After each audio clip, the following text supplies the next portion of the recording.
Hello dear friends, आज जो है हम अकाउंटिंग फॉर शेयर कैपिटल का रिवीजन करने वाले हैं। हम कोशिश करेंगे कि हम कम समय में जो है पूरे के पूरे कंसेप्ट्स जो हैं इस चैप्टर से रिलेटेड सभी कवर कर लें, as this would be very useful for your examination. आप बहुत ही कम समय में आपका पूरा चैप्टर जो है वो रिवाइज कर लेंगे। ओके, तो हम स्टार्ट करते हैं प्रैक्टिकल कंसेप्ट से। सबसे पहला कंसेप्ट जो है आपने पढ़ा है, शेयर्स जो हैं वो इशूड हो सकते हैं इशूड एट पार। स्टूडेंट, आप कोशिश ये कर सकते हो कि आप मेरे साथ लिख लें, फिर पॉज करके आप खुद से एंट्री बनाएं ताकि आपका जो है एक बेहतर रिवीजन हो पाए। Okay, it is just a suggestion and it will be very useful to you. Okay, shares issued at par, ये हमने समझा था कि जितने शेयर की वैल्यू है, suppose ₹10 is the value of share, और उतने में ही शेयर्स को इशू भी किया गया है, तो बोला जाता है शेयर्स इशूड एट पार। ठीक है, अब पार पे इशू होते हैं और पार में भी फिर दो कंडीशंस देखी हमने, या तो वो लमसम पे हो सकते हैं, सही बात है कि नहीं, और नहीं तो वो सेकेंडली इंस्टॉलमेंट पे हो सकते हैं। ठीक है, अब लमसम में होते हैं और इंस्टॉलमेंट में होते हैं, तो हमने पढ़ा है लमसम यानी कंपनी ने पूरा का पूरा अमाउंट एक ही बार में बुलवा लिया है। ठीक है, और इंस्टॉलमेंट क्या बोलता है कि इंस्टॉलमेंट का केस वो होता है कि कंपनी ने वो शेयर का अमाउंट एक साथ ना बुलवा कर उसको पार्ट्स में बुलवा लिया है। जैसे कि हमने एग्जांपल लिया है ₹10, तो ये ₹10 कंपनी ने एक ही बार में बुलवा लिए हैं। और इंस्टॉलमेंट का केस होगा तो कंपनी ने इसी 10 को कैसे बुलवाया होगा, इसको इंस्टॉलमेंट में ₹2 पहले बुलवा लिए होंगे, देन ₹3 एंड देन ₹5। ठीक है, इस तरीके से कंपनी ने इसका इंस्टॉलमेंट किया होगा। ठीक है, सबसे पहले हम रिवाइज करते हैं लमसम का केस। हम यहाँ पे एक एग्जांपल फ्रेम कर लेते हैं। सपोज वी हैड 5000 शेयर्स, हमारे पास 5000 शेयर्स हैं ऑफ ₹10 ईच, और कितने रुपीस वाले हैं, ₹10 ईच वाले। ठीक है, अब अगर लमसम का केस होगा तो हमने उसमें पढ़ी है कि दो एंट्रीज होंगी। एक होती है रिसीव्ड की, जैसे कि आपका अमाउंट आएगा तो हम अमाउंट लिखते हैं, तो उसके लिए एंट्री क्या करेंगे, बैंक अकाउंट डेबिट, और एक साथ आपको अमाउंट रिसीव हो गया है तो हम उसके लिए पुटअप करते हैं share application and allotment account. ठीक है, यहाँ पे हम नरेशन डिस्कस नहीं कर रहे हैं students, this is just part of revision. ये एंट्री होगी हमारी, और यहाँ पे अगर हमारा शेयर्स अगर इक्विटी टाइप का होगा तो equity share application and allotment आ जाएगा, और प्रेफरेंशियल होगा तो प्रेफरेंस नाम आ जाएगा। ओके, अमाउंट क्या हो जाएगा, हमारे पास 5000 शेयर्स हैं और कितने रुपीस वाले हैं, ₹10 वाले, तो टोटल अमाउंट हो जाएगा हमारा 50,000 डेबिट कॉलम में एंड 50,000 क्रेडिट कॉलम में। ओके, और सेकेंड एंट्री की अगर हम बात करें तो क्या हो जाएगी, शेयर कैपिटल ट्रांसफर की, share application and allotment account debit to share capital account. ठीक है, अमाउंट सेम वही आ जाएगा आपका, 50,000 in the debit side and 50,000 in the credit side. ठीक है, ये हो गया हमारा लमसम का केस। और यही एग्जांपल अगर हम फ्रेम करें कि 5000 शेयर्स हैं, ₹10 ईच के हैं and amount received in instalment, हमने इसके इंस्टॉलमेंट फ्रेम कर लिए हैं ₹2, हम एज्यूम करते हैं application. Okay, ₹3 that would be allotment, and इसको हम दे देते हैं फाइनल कॉल। ठीक है, ये नाम क्यों है, कैसे हैं, ये ऑलरेडी हम पढ़ चुके हैं। ठीक है, तो इसकी अगर एंट्री करें हम, तो हम यहाँ कर लेते हैं इसकी एंट्री, हमारे पास स्पेस है। इंस्टॉलमेंट का केस, तो पहली एंट्री हमारी यूजुअली एप्लीकेशन की हो जाएगी, रिसीव की, bank account debit to share application. ठीक है स्टूडेंट्स, अमाउंट क्या आएगा अब इसमें? अमाउंट ये होगा कि ये पूरा अमाउंट एक साथ नहीं आया है, तो हमारे पास नंबर ऑफ शेयर्स कितने हैं 5000 और एप्लीकेशन मनी कितना है 2 रुपीज़, तो total amount will be 10,000 in the amount of debit column and in the amount of credit column. फिर इसी अमाउंट को हम क्या करेंगे, ट्रांसफर करेंगे शेयर कैपिटल अकाउंट में। तो हम लिखते हैं उसकी entry, share application account debit to share capital. ये हो गया इसका इंस्टॉलमेंट में 10,000 एप्लीकेशन मनी रिसीव हुए और उसको फिर हमने शेयर कैपिटल अकाउंट में ट्रांसफर कर लिया। फिर जब अलॉटमेंट की बारी आती है तब हमने देखा है कि ड्यू की एंट्री पहले होती है और रिसीव की बाद में होती है। ठीक है, share allotment account debit to share capital account. इसको भी हमने देखा है कि क्यों पहले हम बैंक की एंट्री एप्लीकेशन में करते हैं और अलॉटमेंट की ड्यू की एंट्री पहले क्यों करते हैं। ओके, क्यों करते हैं? जस्ट एज जब एप्लीकेशन हमने फिल की है तो हमें नहीं पता है कि कितनी एप्लीकेशंस आने वाली हैं। ओके, अलॉटमेंट का अमाउंट हमें फिल करना है। Allotment is ₹3 and 5000 is your shares value, तो ये हो गया आपका 15,000। यस, अब हम बात कर रहे थे कि ये ड्यू की एंट्री पहले क्यों होती है और यहाँ पे एप्लीकेशन में बैंक की एंट्री पहले क्यों होती है। इसके पीछे रीज़न ये है स्टूडेंट्स कि अगर सपोज कंपनी ने 5000 शेयर्स इशू किए हैं तो कंपनी को ये नहीं पता है कि कितनी एप्लीकेशंस जो हैं उनके पास आएगी। हो सकती हैं 5000 की 5000 ही आ जाए, हो सकती हैं 4000 आ जाए, कम आए, और ये भी पॉसिबल हो सकता है कि कंपनी के पास ज़्यादा एप्लीकेशन आए।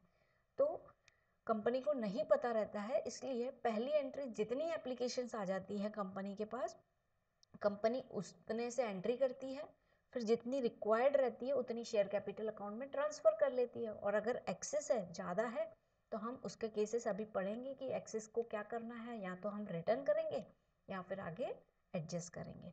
ठीक है, अब इसी की हम एंट्री करते हैं। Share bank account allotment receive हो जाएगा तो bank account debit to share allotment account. Amount same आ जाएगा जो ड्यू में हमने लिखा है 15,000 एंड 15,000। ठीक है, अब आपकी आ जाएगी ड्यू की एंट्री। फाइनल कॉल में यहाँ कर लेते हैं हम इसकी एंट्रीज। फाइनल कॉल है अगर आपका तो ड्यू की एंट्री क्या हो जाएगी, share final call account debit to share capital account. Okay, amount fill करेंगे तो हम जाएंगे फाइनल कॉल देखेंगे, 5 रुपीज़ का है, नंबर ऑफ शेयर्स हैं हमारे पास 5000, तो आपका अमाउंट आ जाएगा दैट विल बी 25,000। ठीक है, शेयर फाइनल कॉल रिसीव हो जाएगा तो क्या हो जाएगी entry, bank account debit to share final call account 25,000।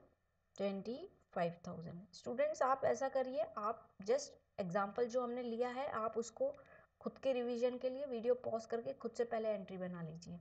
Okay, फिर आपको कहीं दिक्कत होती है तो आप उसको रेफ़र कर लीजिए, वीडियो को रेफ़र कर लीजिए।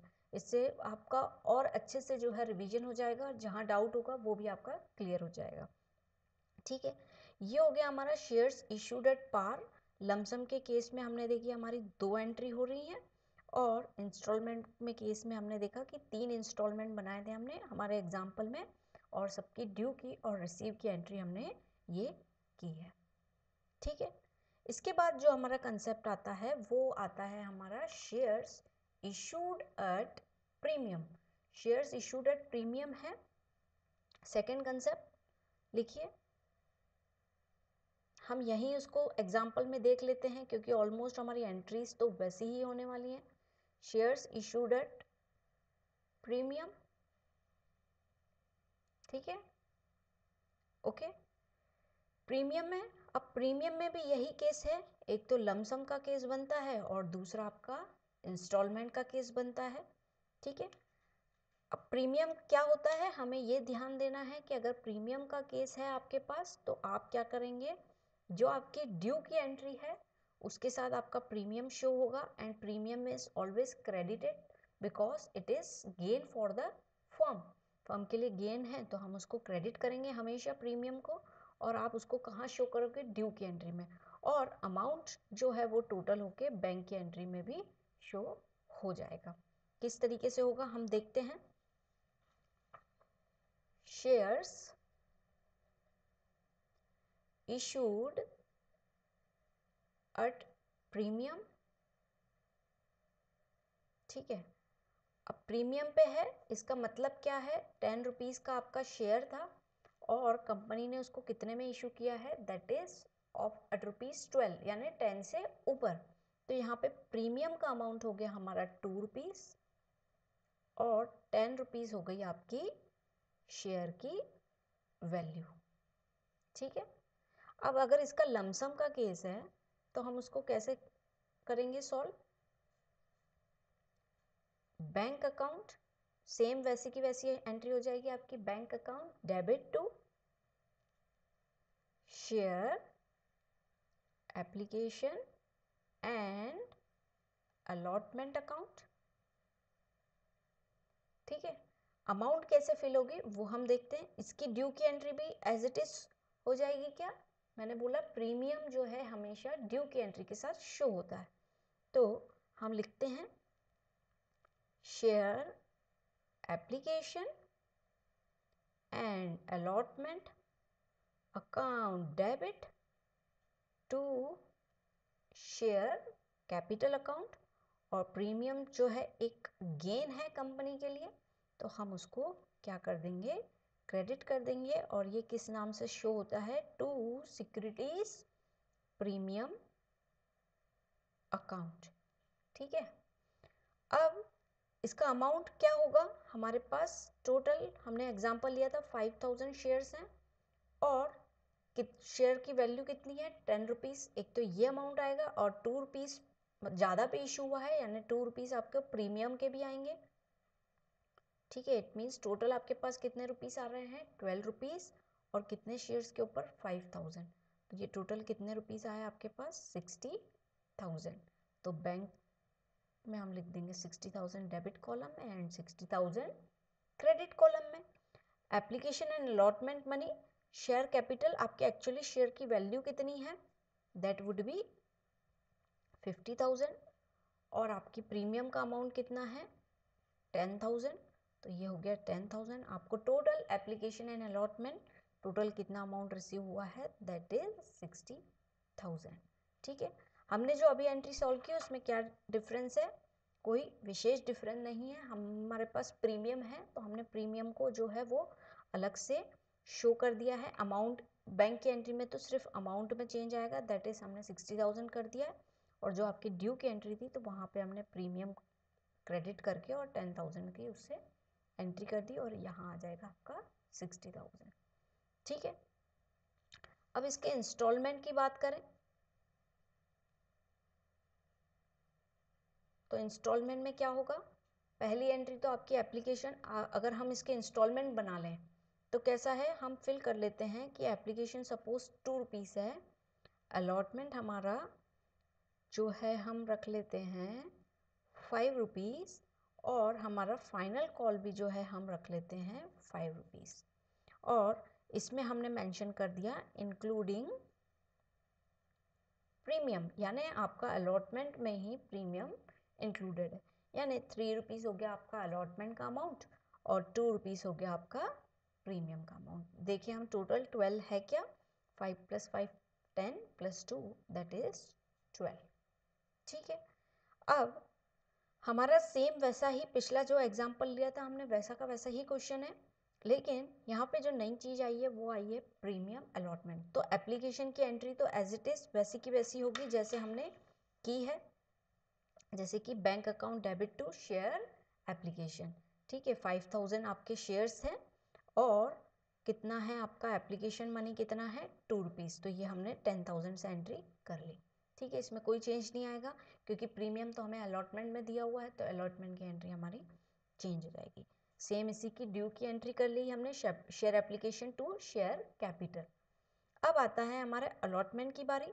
तो अलॉटमेंट की एंट्री क्या होगी, अभी हमने देखी है share application, share allotment account debit to share capital, और हमने देखा है कि अगर प्रीमियम है तो साथ में प्रीमियम भी आ जाएगा, जिसको बोलते हैं हम सिक्योरिटीज प्रीमियम अकाउंट। ठीक है, अब शेयर अलॉटमेंट है आपका 5000 शेयर्स हैं, और टोटल आपके शेयर्स की वैल्यू कितनी है अलॉटमेंट की, दैट इज 5, तो 25,000 तो ये हो गया आपका, और 3 रुपीज़ आपकी एक्चुअल शेयर की वैल्यू है और 2 रुपीज़ प्रीमियम है। नंबर ऑफ शेयर्स कितने हैं हमारे पास 5000, तो 5000 इंटू 3 एंड 5000 इंटू 2, तो 5000 इंटू 2 आपका प्रीमियम का अमाउंट है, तो हमने 10,000 फिल कर लिया, ये हो गया आपका 15,000, टोटल आ गया आपका 25,000। इसी की अगर हम बैंक की एंट्री की बात करें तो इसकी बैंक की एंट्री हो जाएगी bank account debit to share allotment account. ठीक है, अमाउंट आ जाएगा आपको 25,000। यहाँ पे सिर्फ अलॉटमेंट की एंट्री में चेंज है, बाकी तो कोई चेंज नहीं है। हमने क्वेश्चन एज इट इज लिया है, हमारा प्रीमियम इंक्लूडेड है अलॉटमेंट में, तो वहाँ हमारा चेंज आ रहा है। अब बात करें हमारे फाइनल कॉल की, तो फाइनल कॉल हमारा 5 रुपीज़ का था, 5000 शेयर्स हैं, तो हमने वो एंट्री एज इट इज़ की, share final call account debit to share capital that is 25,000 and bank account debit to share final call that is 25,000। हमारा टोटली दोनों में क्या डिफरेंस आया, यहाँ पे प्रीमियम आ गया हमारा अलॉटमेंट में, तो हमने यहाँ पे प्रीमियम शो कर दिया है। ठीक है, और बैंक एंट्री में भी आपका अमाउंट जो है प्लस प्रीमियम होके आ जाएगा। बहुत ही सिंपल कंसेप्ट है, इजीली अंडरस्टूड है। ठीक है, शेयर्स जो हैं इस तरीके से इशू होते हैं। अब स्टूडेंट्स अगर लमसम के केस की बात करें हम, तो लमसम में तो क्या होता है कि पूरा का पूरा अमाउंट जो है आपको एक साथ रिसीव हो जाता है, लेकिन जब इंस्टॉलमेंट का केस आता है तब ये प्रॉब्लम आती है कि हो सकता है कि कभी कभी किसी शेयर होल्डर ने आपको अमाउंट पे ही नहीं किया है ना। जैसे कि हमारे इंस्टॉलमेंट ये ही ले लेते हैं हम, ये हमारे इंस्टॉलमेंट है 2 रुपीज़ 5 रुपीज़ एंड 5 रुपीज़। हो सकता है किसी शेयर होल्डर ने आपको अलॉटमेंट का अमाउंट पे नहीं किया हो सकता है किसी ने आपको एप्लीकेशन पे किया हो, अलॉटमेंट पे किया हो, बट फाइनल कॉल पे नहीं किया हो। तो जब कोई इंस्टॉलमेंट कोई शेयर होल्डर पे नहीं करता है तो हम उसको क्या बोलते हैं, कॉल्स इन एरियर। हम पढ़ चुके हैं ऑलरेडी। ठीक है, ये हो गया हमारा कॉल्स इन एरियर। सेम इसका ही अपोजिट ऐसा भी तो हो सकता है कि किसी शेयर होल्डर ने भाई फाइनल कॉल का अमाउंट हमें अलॉटमेंट के समय ही दे दिया, यानी एडवांस में दे दिया, तो उसको हम बोलते हैं कॉल्स इन एडवांस। ठीक है, इसका अगर बात करें हम तो कॉल्स इन एरियर के समय आपको क्या करना है, याद कि इसकी एंट्री हमेशा आपको बैंक के साथ ही शो होगी। क्यों ऐसा, क्यों, इसके पीछे लॉजिक बहुत ही सिंपल है। जब तक हमने इसकी ड्यू की एंट्री की है तब तक हमें थोड़ी पता है कि हमारे पास पैसा नहीं आने वाला है किसी शेयर होल्डर का, है ना। और कॉल्स इन एडवांस में भी यही है कि जब अमाउंट हमारे पास ज़्यादा आ जाएगा तभी तो हमें पता पड़ेगा कि हमारे पास एक्सेस अमाउंट आ गया है किसी शेयर होल्डर के थ्रू, और फिर हम उसकी एंट्री करेंगे। इसलिए कभी भी इसकी एंट्री जो है हमें ड्यू के साथ नहीं करनी है, हमेशा आपको रिसीव्ड के साथ करनी है। आई समझ में बात। ठीक है, अब हम एग्जाम्पल फ्रेम कर लेते हैं और उसको समझते हैं। सेम वैसा ही एग्जाम्पल लेंगे हम, और उसमें हम कॉल्स इन एरियर और कॉल्स इन एडवांस का क्वेश्चन फ्रेम कर लेते हैं। 5000 शेयर्स हैं हमारे पास ऑफ ₹10 ईच। ठीक है, अब इस 10 को हमने डिवाइड कर लिया कि एप्लीकेशन है हमारे पास 2 रुपीज़, अलॉटमेंट है 3 रुपीज़, अभी हम पार का केस ही ले रहे हैं इंस्टॉलमेंट में, और फाइनल कॉल है हमारे पास 5 रुपीज़, ये हो गए हमारे 10 रुपीज़। ठीक है स्टूडेंट्स, अब ऐसा भी हो सकता है सिर्फ कॉल्स इन एरियर का क्वेश्चन आ जाए, ऐसा हो सकता है सिर्फ कॉल्स इन एडवांस का क्वेश्चन आ जाए, और अगर एग्जामिनेशन में अगर एग्जामिनर को ज़्यादा चेक करना है तो वो क्या करेंगे, दोनों को साथ में, थोड़ा सा अगर क्वेश्चन को टिपिकल करना है तो calls in arrear and calls in advance साथ में भी आ सकता है। कैसे, हम देखते हैं। ठीक है, हम इसके आगे थोड़ा क्वेश्चन और ब्रॉड करते हैं। अ share holder having 200 shares did not pay final call amount। ठीक है, एक शेयर होल्डर है जिसके पास कितने शेयर्स हैं, 200 शेयर्स हैं, उसने फाइनल कॉल अमाउंट पे नहीं किया है। अब फाइनल कॉल की बारी है, बाकी तो ये एंट्रीज एज इट इज होंगी। फाइनल कॉल ड्यू की एंट्री भी एज इट इज होगी, क्योंकि ड्यू के समय हमें पता नहीं है कि हमारे पास अमाउंट नहीं आया है। जब रिसीव की होगी तो कितने शेयर्स की बात कर रहा है वो, 200 शेयर्स ऐसे हैं जिनका पेमेंट हमें मिला ही नहीं है। ठीक है, 200 शेयर्स का अगर अमाउंट नहीं मिला है तो इट मीन्स टोटल हमें 1000 रुपीज़ क्या हो गए हैं, कॉल्स इन एरियर। ठीक है, calls in arrear is a loss for the company, so it is debited. Entry देखें, अगर हम सिर्फ एंट्री देखेंगे कॉल्स इन एरियर की, तो हमने एंट्री की होगी बाकी 200 शेयर्स के अलावा हमारे पास बाकी अमाउंट तो आया है, तो हम उसकी एंट्री करें।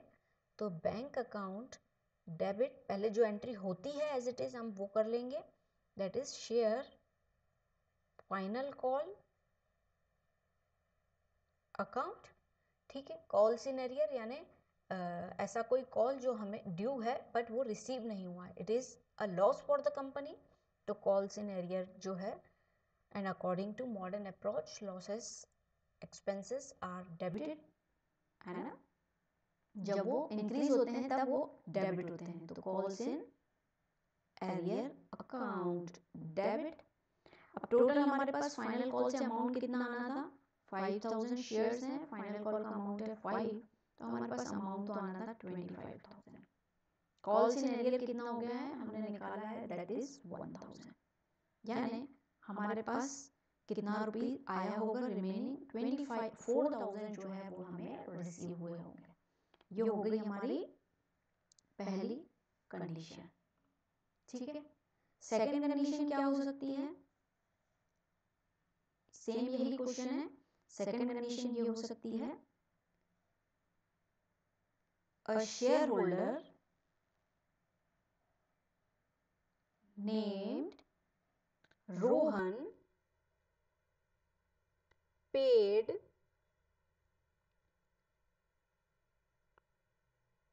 final call amount with allotment itself on 100 shares।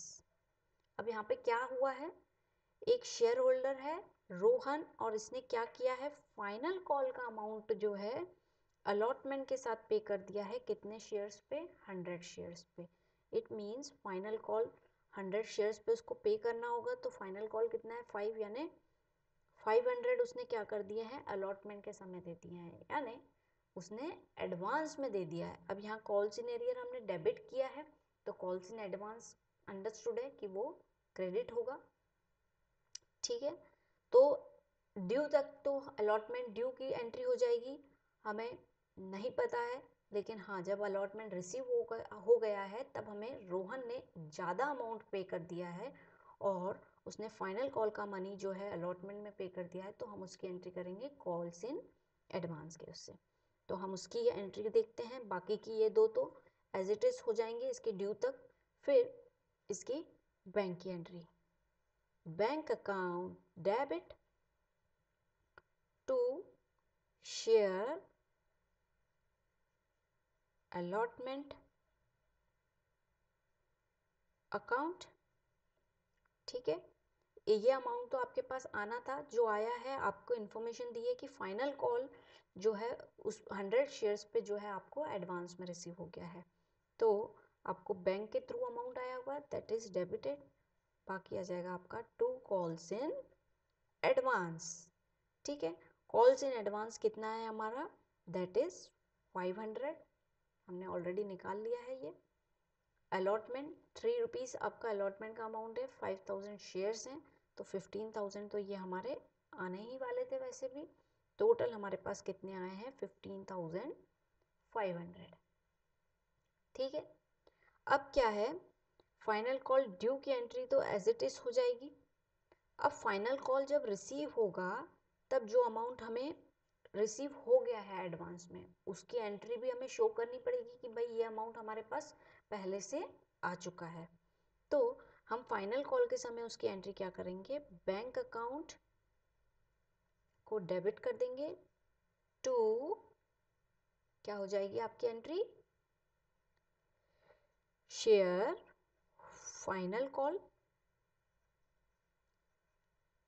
Account. ठीक है, bank account debit to share final call, ये तो करते। अब जो कॉल्स इन एडवांस हमारे पास आ चुका है, यानी वो उतना अमाउंट हमारे पास इस बार नहीं आएगा तो उसको भी हमें शो करना पड़ेगा कॉल्स इन एडवांस के नाम से, calls in advance account debit. Total हमारा फाइनल कॉल कितना बन रहा है, 5 रुपीज़ एंड 5000 शेयर्स हैं, तो टोटल कितना हो गया 25,000। 500 हमारे पास पहले से ही आ चुके हैं एडवांस के वे में, तो सॉरी 500 कॉल्स इन एडवांस है तो हम इसको ऊपर लिख लेते हैं क्योंकि हमने ऊपर लिखा है। और ये बैंक से आपको इस बार कम अमाउंट आएगा, दैट इज 24,500। आया समझ में स्टूडेंट्स, तो ये होगा हमारा चेंज। ठीक है, अब ऐसा भी क्वेश्चन आ सकता है कि ये दोनों कंडीशंस जो हैं उन्होंने एक साथ आपको दे दी हो। ठीक है, तो अगर एक साथ दे दिए then there is also not an issue, हम एक साथ भी उसको सॉल्व कर सकते हैं अगर हमने ये एंट्रीज समझ ली हैं तो। ठीक है, तो हम इसी क्वेश्चन को एक तीसरी कंडीशन जो है बना लेते हैं और उसको करते हैं। ठीक है, लिखिए, a share holder Ram did not pay call money, या हम कर देते हैं इसको allotment. A share holder Ram did not pay allotment money on 100 shares and one shareholder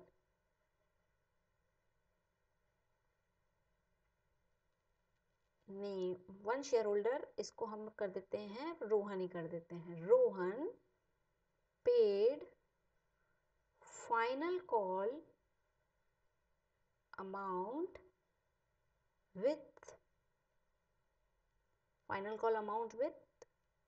allotment itself। ठीक है, फाइनल कॉल उन्होंने कैसे पे कर दिए हैं, अलॉटमेंट के साथ ही, ऑन 200, यहाँ इसको आप कर दीजिए 300 शेयर्स।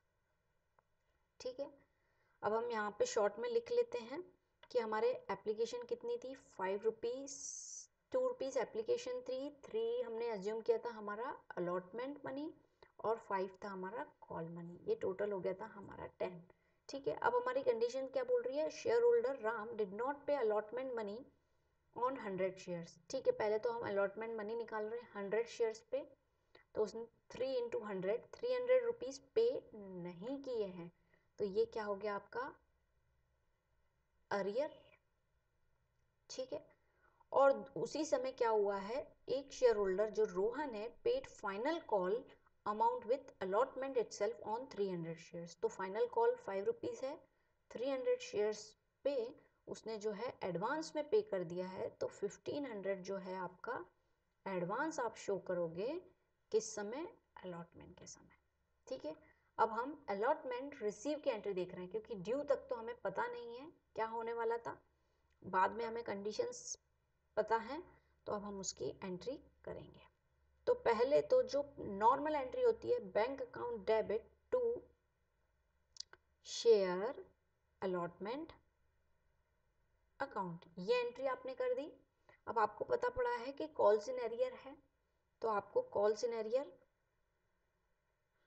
कि अमाउंट हमारे पास कम आया है इस बार अलॉटमेंट के वे में, बट हमारे पास ऐसा अमाउंट आया है जो बाद में आना था वो पहले आ गया है, एडवांस में रिसीव हो गया है, तो उसको हम क्या लिखेंगे, to calls in advance account. ठीक है, चाहो तो आपके अमाउंट निकले हुए हैं तो सबसे पहले आप इनको फिल कर दीजिए, दैट इज 300, एडवांस कितना है आपका 1500।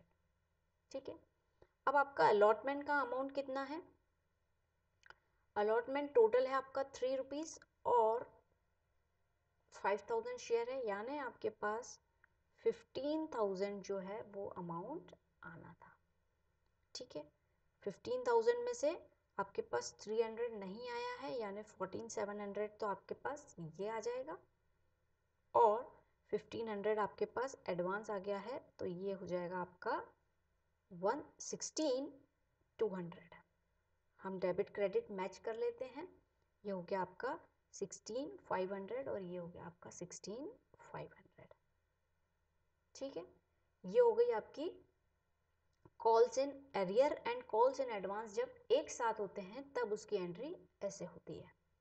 ठीक है, हाँ इसमें एक क्वेश्चन कि इसकी नेक्स्ट एंट्री जब हम फाइनल कॉल करेंगे तब कॉल्स इन एडवांस की entry vice versa calls in advance को हम डेबिट शो कर देते हैं, वो हमने देख लिया अभी।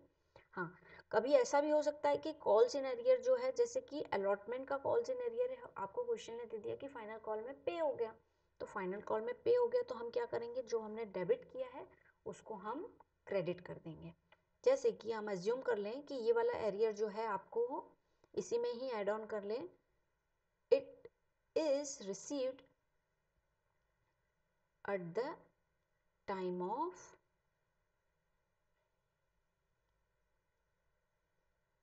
call, it is यानी allotment is received at the time of call।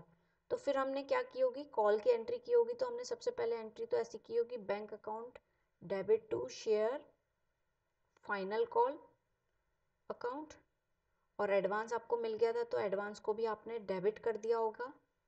ठीक है, अब आपको कॉल्स इन एरियर बाद में रिसीव हो गया, जो आपका एरियर हुआ था, तो आप कॉल्स इन एरियर को क्या कर दोगे, क्रेडिट कर दोगे, सिंपल। कॉल्स इन एरियर 300 जो आपका डेबिट किया था कि ये अमाउंट मेरे पास नहीं आया है, आपने उसको क्रेडिट कर दिया और वो बैंक में ऐड ऑन होके आ जाएगा। ठीक है, इस तरीके से हम सॉल्व करेंगे दोनों का केस। ओके फ्रेंड्स, यहाँ तक आपको समझ में आया होगा कि किस तरीके से हमने पार का केस देखा है, प्रीमियम का केस देखा है, लमसम का, इंस्टॉलमेंट का। ये जो कॉल्स इन एरियर और कॉल्स इन एडवांस का जो केसेस हमने देखे हैं, ये प्रीमियम भी आ गया तो भी हम सॉल्व कर लेंगे, वहाँ पे प्रीमियम की एंट्री जैसे होती है एज इट इज कर लेंगे, और calls in arrear and calls in advance की। ठीक है, तो इन सबको आप देखिए, अच्छे से समझिए, कोशिश करिए, और जहाँ भी आपको डाउट हो वहाँ आप मुझसे पूछिए। ठीक है, ओके।